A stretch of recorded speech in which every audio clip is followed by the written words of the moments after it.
tranchant. C'est toi qui as voulu cette photo. Tu as voulu qu'elle soit le début du parcours. Et l'autre la fin. Oui, c'est vrai que tu étais à la mode à ce moment-là. Oui, Hein? déjà. Tu étais déjà dans le jus. Oui. Et tu t'interrogeais sur la nature de ton, Travail futur. travail futur. Comment? C'est sérieux. Mais oui, c'est ça. Le Oui. rire est toujours sérieux. Quand as-tu conscience que ton état physique te renvoyait à ton état de mal? Mais un premier rendez-vous amoureux. Hein. Premier rendez-vous, oui, bien sûr. Ah, Oui. premier rendez-vous, redevenons sérieux pour de bon. La première fille dont je suis tombé amoureux, dont j'ai touché l'épaule dans la cour de récréation de l'école primaire, j'avais 10 ans, 11 ans, elle s'appelait Micheline. Elle était très très belle. Et après, quand on m'a renfermé dans un bagne dans une école catho, je rentrais au collège quand j'avais 12 ans. Quelques mois après l'entrée, donc c'est en novembre je crois, j'apprends, quelqu'un vient me trouver dans la cour de récréation et me dit Micheline est morte. Un rendez-vous avec le premier, premiers flux amoureux quand tu es gosse, 10 ans, rien que de la toucher dans la cour de récréation, parce qu'il y avait 3-4 filles, toute l'école c'était des garçons, et puis après, découvrir que elle est morte. Puis après, j'ai eu un premier rendez-vous avec vraiment une vraie histoire d'amour à 13-14 ans déjà, avec un billet amoureux que j'envoie par l'intermédiaire d'un ami qui va poser cette question: veux-tu sortir avec moi? Et elle m'envoie un billet, elle dit oui. Magnifique. C'est beau. Oui. Ouais. Et donc, ce rapport très particulier avec les sentiments date Tout de suite. Je suis un grand sentimental et c'est un mélancolique plutôt que nostalgique, pas du tout nostalgique, mélancolique. Quand on voit dans l'exposition ici que je rassemble les pièces, je vois quand même qu'il y a toujours un lien à la mort partout. Parce que je suis né pendant la guerre, à la fin de la guerre, ma mère a accouché dans la cave. Et puis après, on était dans un milieu extrêmement catholique. Donc quand il y avait des morts, on conduisait déjà tout petit à la visite des morts, aller embrasser les morts. On les embrassait sur le lit de mort. J'ai été couché, on allait... Donc et en même temps, je crois que ça a été une force aussi d'avoir tout de suite ce regard sur le... Donc l'art t'a permis finalement de faire revivre tous ces disparus quelque part. Pour C'est moi, une catharsis. La peinture est toujours... Et ça m'a permis de me sauver du milieu dans lequel j'étais. Et c'était de sortir du milieu dans lequel j'étais, hyper catho et tout ça. De trouver pour moi, c'était la liberté. La peinture, c'est la liberté. C'était de trouver la liberté. C'est le plus grand avec elle déjà. Elle, liberté. Elle. Oui, le L, ça te poursuit. Oui. Elle. C'est-à-dire que je faisais très attention aux mots parce que j'étais très influencé par les lectures que je faisais des surréalistes. Et alors j'étais attaché au truc. Je me dis, tiens, qu'est-ce qu'il y a comme rapport avec Lierneux? Mon père s'appelle Lucien, ma mère s'appelle Lucienne, mon meilleur ami s'appelle Luc, la fille à qui je sortais s'appelle Léonard, la rivière s'appelle la Lienne, je vais à l'école à Liège, à Saint-Luc, et s'il n'y a pas de rapport là, le L, puis c'est elle, il, elle, c'est elle. L'aile. L'aile. Oui, l'aile, c'est déjà un peu... J'avais pensé à développer quelque chose sur l'aile, mais j'ai laissé tomber. Et donc l'identité aussi. Cette expo est très importante parce qu'elle met en rapport aux artistes de l'époque. Je pense surtout à Boltanski, aux affects, à cette espèce de... C'est le premier qui m'a marqué quand j'ai vu c'est Yellow qui m'a mis à l'écoute de tout ça, parce qu'il dit à un moment donné, je le rencontre en rue, j'étais sans boulot, sans rien, j'étais chômeur. Fin 70, 71, il me dit tiens, je vais ouvrir une galerie en roture, mais on ne fait pas de la peinture, hein, on va travailler avec la photographie. Il était photographe lui-même et je l'avais déjà vu à Saint-Luc, puis j'avais vu dans des expos qui étaient montées par son beau-père André Blavier, donc où j'avais déjà exposé des œuvres en tant qu'étudiant. Et alors à ce moment-là, je me suis dit je vais aller fouiller dans les tiroirs de ce que j'ai comme les photos de mon enfance. Et tout ça m'est revenu à la gueule, quoi, parce que j'ai ressenti quelque chose de fondamental. En plus, je ne voulais pas travailler, me servir de la technique. Et j'avais vu en 72 à Cassel, la grande expo de 72, Zeeman. J'avais les pièces de Le Gac, Boltanski, Ben et compagnie. Et j'avais été très marqué par cette façon de Et donc vous faisiez ça en même temps finalement. Boltanski faisait son travail en même temps que tu faisais le tien. Il était beaucoup plus en avance que moi. Il était déjà dans des grandes galeries. Il était C'est ça. Il était à Paris avec des mouvements d'avant-garde beaucoup plus forts que le nôtre. Mais il y avait déjà beaucoup de mouvements d'avant-garde en Belgique. Hein. Oui, vous connaissiez quoi finalement. Je l'avais rencontré. Après, je l'ai rencontré chez Yellow. Hein. Boltanski? Oui. Avec Annette Messager quand elle exposait chez Yellow. Ah, Boltanski a exposé à Liège? Non, Annette Messager. Annette Messager. Il était venu avec elle et il vivait des enfants. Mais quand je vois ceci, ça me fait penser au mouvement situationniste, à Debord, son plan de Paris. Ça, tu n'as pas fait ça dans cet esprit. La cartographie, c'est pas relié à la Non, parce que c'était déjà dans les mouvements surréalistes, hein, la cartographie, les relations avec les gens qui se promènent dans les rues et puis qui voient des rapports, par exemple ici elle est telle personne, surtout à Paris, ils sont en rapport direct avec l'histoire de l'art. C'est ça. Alors ici, l'effacement des noms, je trouve ça c'est quand même assez dur. Oui, ça. c'est assez dur. C'est peut-être ton travail le plus le plus direct. Le plus effrayant, ouais. Surtout avec le rouge comme ça, parce que c'est comme du sang, et qui efface systématiquement les noms.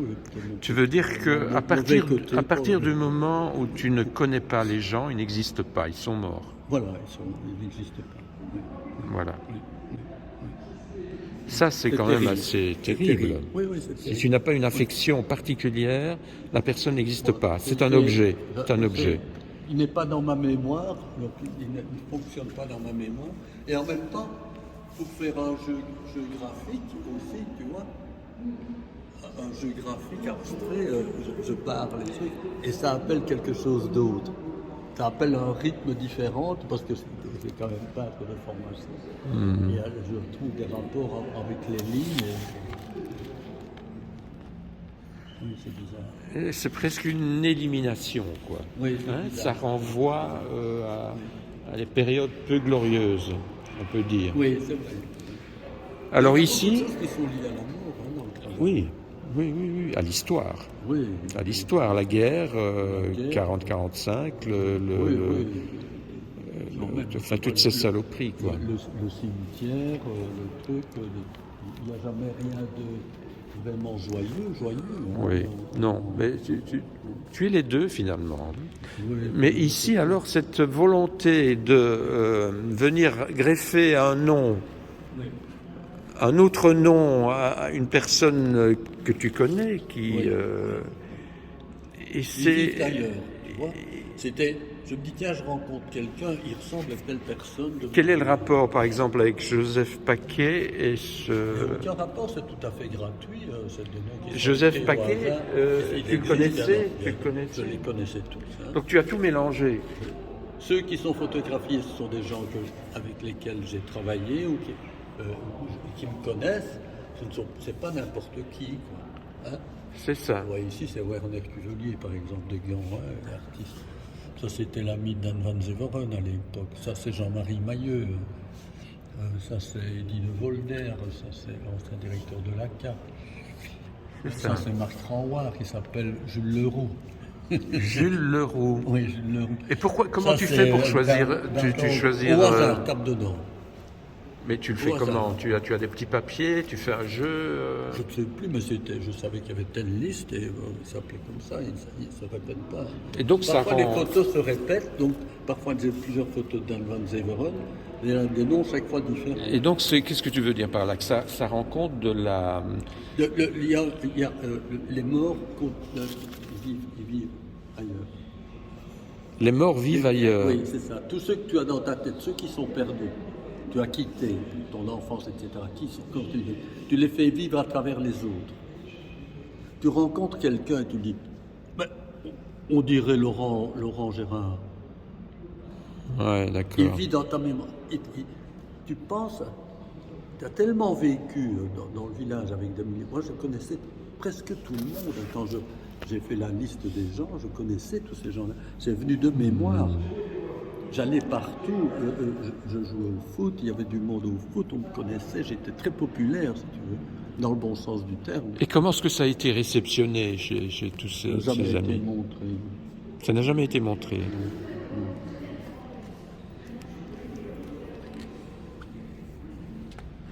Michel Couturier, avec René Bourcy, c'est extraordinaire ça. Oui. Michel Couturier qui est devenu Voilà. Georges... Et Colette, c'est Sylvie, comment? Sylvie Minet. Sylvie Minet. Victor Boinem, oui, c'est toute la communauté liégeoise. Flouge. Ah oui, Flouche avec son chapeau. Ah, le Blanche, il était ici. Claude Laurent, où est-ce qu'il est? Claude Laurent, Oui. il y est. Oui. Il est quelque part, on va dire.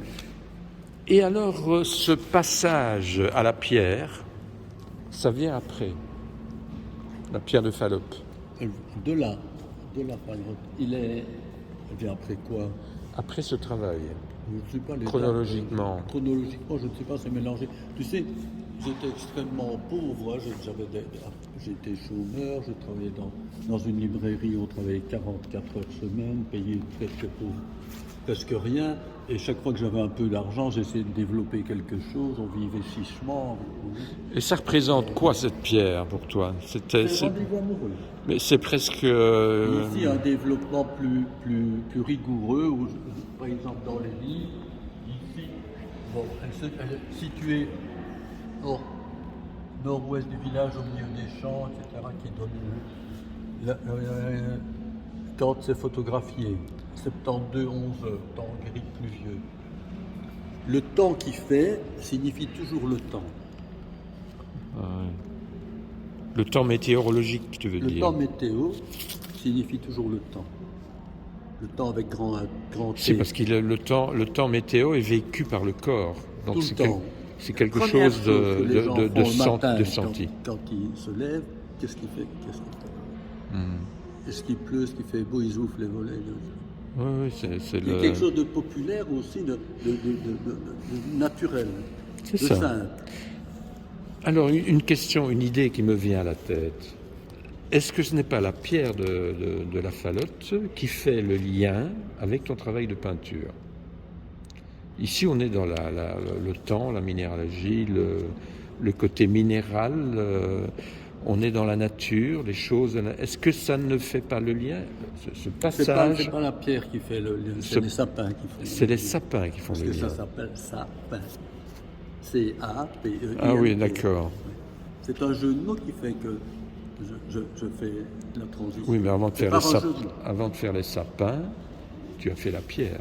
Oui, mais elle était photographiée, elle était comme un objet qui est déjà là. D'accord. Qui est déjà là. Ouais, Ok. qui n'est pas transformé par la peinture. Donc la pierre, c'est la météo, quoi. Non seulement les rendez-vous, le symbole de la durée, une pierre ça dure beaucoup plus que nous. La pierre entourée de légendes signifie le bloc de pierre en monument ont été dédiés à la déesse, etc. Ok. Donc il y a 5 explications différentes. C'était la première expo chez Yellow. J'ai montré que ça. La deuxième expo, j'ai montré que ça. Ouais. Ah, donc là, on a la couleur qui s'anime, sont des pastels. C'est sur des trucs d'écoliers, des ardoises d'écoliers. Ah oui, c'est de la craie. C'est l'école. C'est de la avec craie. D'accord, avec, comme les écoliers. Comme quoi. les écoliers, quoi. Où je me moque un peu de l'apprentissage. Je déteste Ça, c'est ton école. l'école primaire. Finalement, tu as fait un travail d'archiviste. On peut dire que tu as archivé Mon passé. ton passé. Une partie, sûrement, oui. Ce que beaucoup de gens ne font pas. Essayer de le transformer, c'est le côté artistique, entre guillemets, qui transforme les choses. Qui les transforme, je ne dis pas qu'il les embellit. Oui, tu l'as incarné. Tu as incarné ouais. ces, Ici, c'est une ces moquerie, instants. en plus, sur la nullité de ce que j'étais comme élève. Avec des ramtchachams, on dit.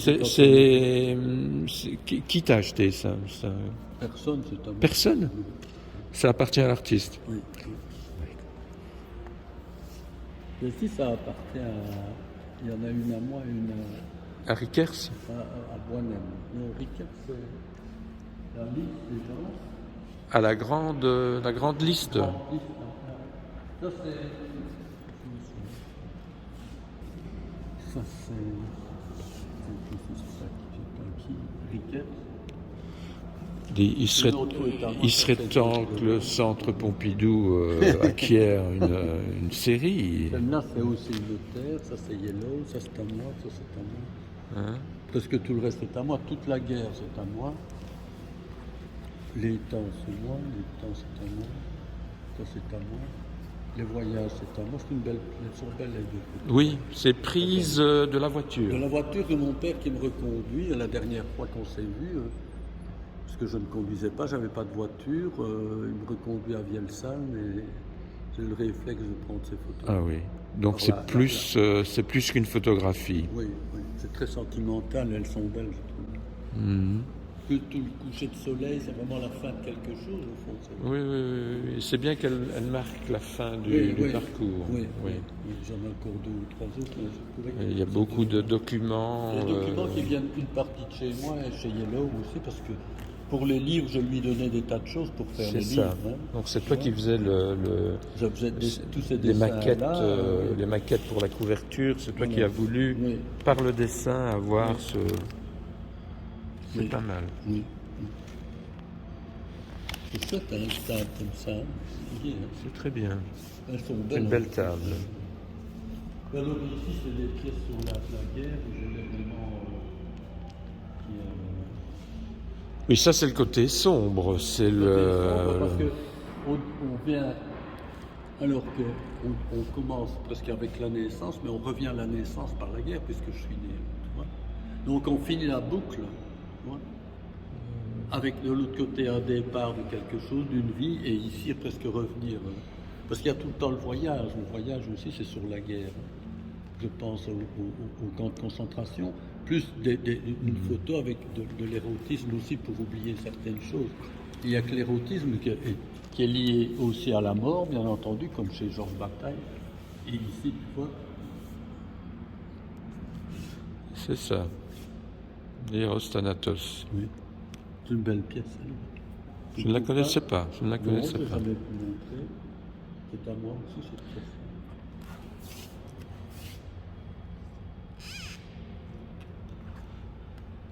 Elle est Très forte, belle. hein. Oui.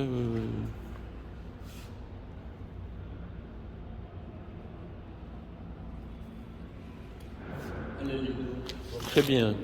Alors celle-là, c'est la fin. Mais j'aurais découpé après des photos. Ah oui, c'était collage, oui, ça. c'est le collage que j'ai refait sur des collages un peu étranges de fleurs pas très vivantes. Tu vois? Bon, c'est un massacre. Fleurs étranges. C'est un génocide. Oui, c'est vraiment la tristesse de la guerre avec. Il y a que les camps, plus deux façons de voir les choses. Tu les les photos montres. à la télévision. Tu ne les montres jamais, ces photos. Non, de toute façon, je ne les vends pas. Je ne me fais pas de fric avec ça. Bah, disons qu'il y a une résonance avec tout ce qui se passe autour de nous. Hein. Oui, c'est pour ça que je voulais les mettre aussi. T'as bien fait. Oui. Non, c'est une belle une belle mise en lumière de ton œuvre.